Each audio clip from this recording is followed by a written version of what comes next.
Yo, what's up? Tito Badang, no? Para maliwanagan tong mga haters ko na bobo, no? Alam nyo, guys, marami silang sablay sa korte. Unang-una, nagsalita yung bata, tinanong ng judge, paiba-iba ng sinasabi. Samantalang kinausap na siya, nakaraan, parang ganon, na cross-examination na siya, tapos tinanong ulit siya, paiba-iba. At nag-witness yung kapatid, yung kuya, iba-iba din yung sinasabi. Hindi nagtutugma yung dalawa. So, dun pa lang, talagang pag hindi consistent yung sinasabi mo, talagang madidismiss. At talagang, at hindi rin nagsalita yung nanay-nanayan. At ito lang sasabihin ko sa inyo, mga kapatid. Kapag minor de edad ang kalaban mo, kahit iurong ng magulang yan, ang number one na kalaban mo, DSWD. Pero bakit ako na-acquit? 8 taong kong nilaban yung kaso. Talagang naghirap ako dyan, nilaban ko yan, sobrang hindi ko na alam gagawin ko. Pero napatunayan ko at na-acquit ako. Alam nyo yung binasahan ako na promulgation ako sa korte, binasahan ako na-acquit ako. Guys, yung iyak ko. Halos hindi ako makatayo, nanginginig ako sa korte. Sobrang pasasalamat ko sa attorney ko, sa Panginoon, number one. At hindi lang yon guys. Marami kasi yan, may mga resibo ako na panghihingi nila ng pera sa Cebuana, bank transfer kasi nagpabayad yan sa akin. Yung bago pa lang mag-hearing.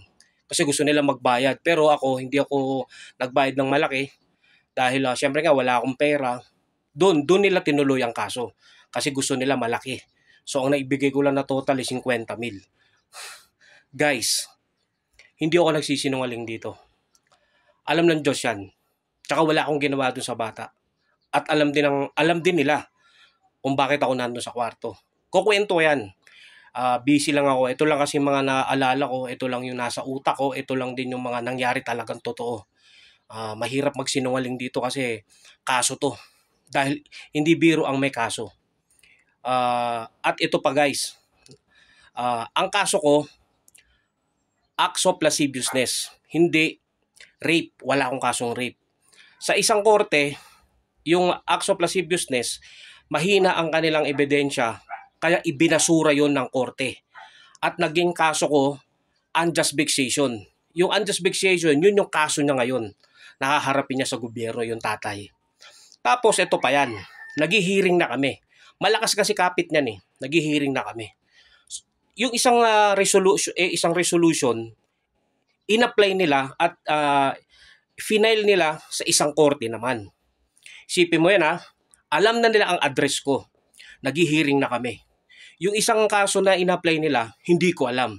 So na-warrant ako. Kasi nga may contact sila. So na-warrant ako, dinakip ako dito sa bahay, pero yung mga pulis, mababait naman, hindi ako pinusasan. Na 2 araw din ako na-detain dito sa Baguio. Nilaban ko pa rin yun. At nagpiyansa ako. Nagpiyansa ako doon ng 13,000. Pero nilaban ko yun. 8 years din. Pero sa awa ng Diyos, nanalo ako. Kasi nga, hindi tumayo ang tatay. Hindi niya pinagtanggol yung anak niya. Hindi siya nagsilbing witness. Tapos sablay-sablay pa yung mga sinasabi niya, sinasabi ng kapatid niya, hindi nagtutugma. Kaya isa rin yun na cause na-dismiss at na-acquit ako. Dahil wala talaga silang pinupoint, wala silang ebidensya, wala silang mapakitang medical legal, wala lahat. Kaya na-dismiss at na-acquit ako. Sobrang acquit ako kasi kung ito sasabihin ko sa iyo, yung sinasabi niyong rape, putang ina, matinding kaso yan. Yan ang pinakamatinding kaso sa buong Pilipinas. Tingnan niyo yung tingin na sa akin, 10 taon na nga nakakalipas, yun pa rin, di ba? Pero, proud ako sa sarili ko. Hindi ko ginawa yan. Alam ng Diyos yan. Kasi kung ginawa ko yan, kung may medical legal sila na ipakita, talaga, pwede ako makulong na habang buhay.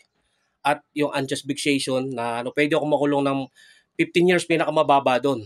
Pero bakit ako na-acquit? Kasi nga, wala silang ebidensya, magulo sila magsalita, marami silang hindi ginawa. Isa lang yun, yung hindi pinagtanggol ng tatay yung anak. Kaya wag kayong masyadong magkarga ng storya kung wala kayo sa pangyayari. Mahirap yan.